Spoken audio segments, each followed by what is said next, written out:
students, myself Dr. Om Prakash Meena, BSc part first physical chemistry की second unit का last topic चल रहे हैं, जिसमें समानित अवस्था समीकरण और संगत अवस्थाओं का नियम हम डिस्कस करने जा रहे हैं। इससे पहले हमने क्रांतिक स्थिरांकों की कैलकुलेशन की है, उनका प्रायोगिक निर्धारण किया है। आज जो हमारे पास में टॉपिक है संगत अवस्थाओं का नियम तथा समानित अवस्था समीकरण। संगत अवस्थाओं का नियम क्या है बच्चों, समझें और सुनें। वान डेर वाल्स समीकरण में स्थिरांक ए बी होते हैं जो गैस की प्रकृति पर निर्भर करते हैं। गैस की प्रकृति पर निर्भर करते हैं, इसलिए समीकरण को समान रूप से सभी गैसों पर लागू नहीं किया जा सकता। वान डेर वाल्स कांस्टेंट जो ए और बी हैं, उनके मान अलग अलग गैसों के लिए अलग अलग होते हैं, इसलिए समान रूप से सभी गैसों पर उनको लागू नहीं किया जा सकता। अतः वान डेर वाल्स के अनुसार यदि उनकी समीकरण को समानित ताप व समानित आयतन, reduce temperature, reduce pressure, reduce volume के रूप में व्यक्त किया जाए तो एक ऐसी समीकरण प्राप्त होती है जिसे सभी गैसों पर समान रूप से लागू किया जा सकता है। ऐसी समीकरण प्राप्त होती है जिसे सभी गैसों पर समान रूप से लागू किया जा सकता है। दोबारा समझो बच्चों, जो वान डेर वाल्स इक्वेशन है उसमें van der Waals constant A B आते हैं जो गैस की प्रकृति पर निर्भर करते हैं, इसलिए उस समीकरण को सभी गैसों पर समरूप यानी एक समान लागू नहीं कर सकते।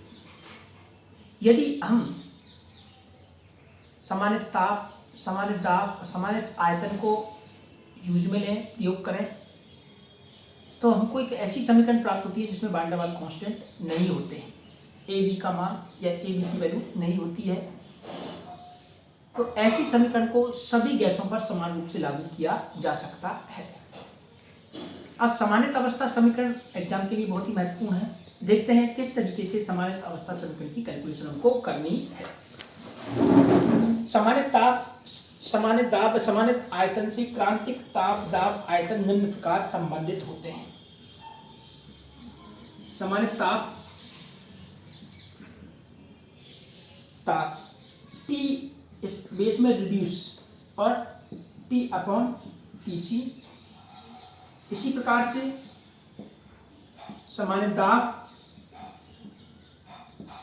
PR T अपॉन PC और समानित आयतन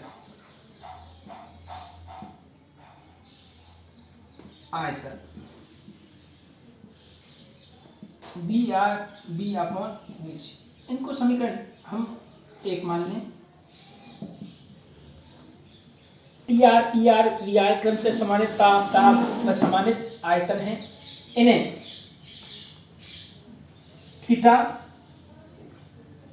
थीटा पाई व फाई द्वारा प्रदर्शित किया जाता है। थीटा पाई व फाई द्वारा प्रदर्शित किया जाता है। अब समीकरण एक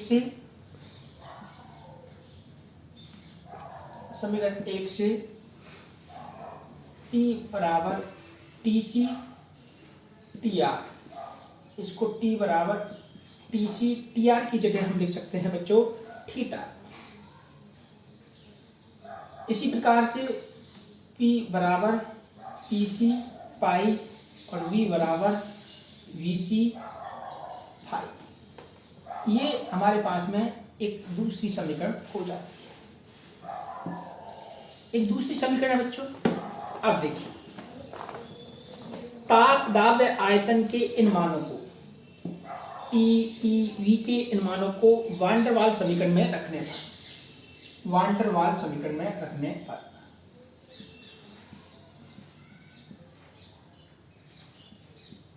समीकरण में रखने पर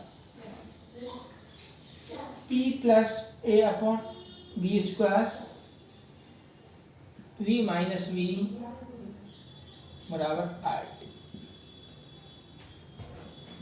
पाई T C plus A upon I square B C square, pi V C minus V बराबर आर थीटा टी सी। समीकरण नंबर 3। समीकरण 3 में क्रांतिक ताप टी सी बराबर ए अपॉन टी सी बराबर, क्रांतिक ताप टी सी बराबर 8A अपॉन 27 RV, क्रांतिक दाब पी सी बराबर ए अपॉन 27 वी स्क्वायर, और क्रांतिक आयतन वी सी बराबर 3V रखने पर, यानी पी सी की वैल्यू हमको ये रखनी है, वी सी की वैल्यू ये रखनी है, और टी सी की वैल्यू हमको ये रखनी है। अब हम वापस से ऊपर की तरफ चलते हैं, देखते हैं किस तरीके से मान रखने पर हमको क्या समीकरण प्राप्त होती है। देखिए बच्चों, ध्यान से समझे, बहुत ही महत्वपूर्ण समीकरण है, हम आराम से एग्जाम में इसको कर सकते हैं। कुछ सिंपल कंसेप्ट हमको याद रखने हैं। तो पाई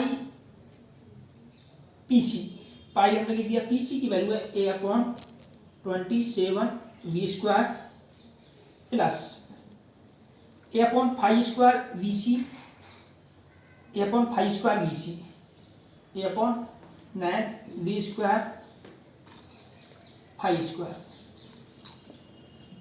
इसी तरीके से 5 3V माइनस बी बराबर R theta 8A upon 27 are.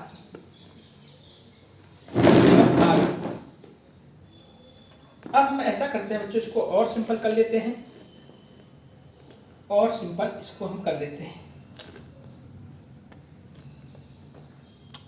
देखिए किस तरीके से हम इसको कर सकते हैं।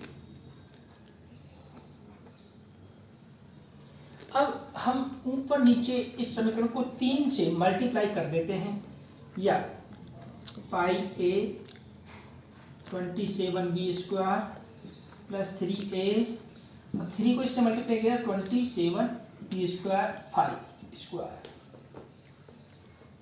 और इसको कर दिया हमने बच्चों 3V5 माइनस वी बराबर R theta 8A upon 27 are.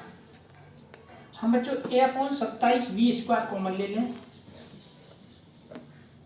A upon 27V square हमने कॉमन ले लिया, तो यहाँ पर पाई बचा, और यहाँ पर बच्चों हमारे पास बचा 3/5 स्क्वायर, 3/5 स्क्वायर।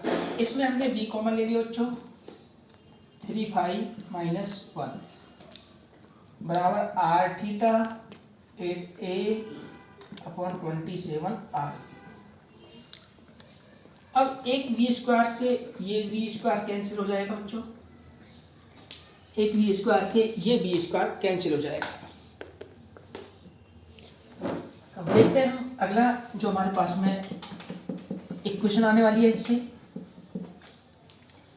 तो ये हमारे पास में बची है इक्वेशन, या a upon 27V 5 plus 3/5 square 5 plus 3/5 square 3/5 minus 1। अब इसमें हम इस तरीके से लिख सकते हैं a अपॉन 27V, और हमारे पास में बचा 8 थीटा 8 थीटा इसमें बचा है। यहाँ पर हमारे पास में जो इक्वेशन चल रही है बच्चों, R theta T C R theta 8a 27b। अब एक और महत्वपूर्ण है बच्चों, एक महत्वपूर्ण है इसमें, सबसे महत्वपूर्ण a/27b, a/27b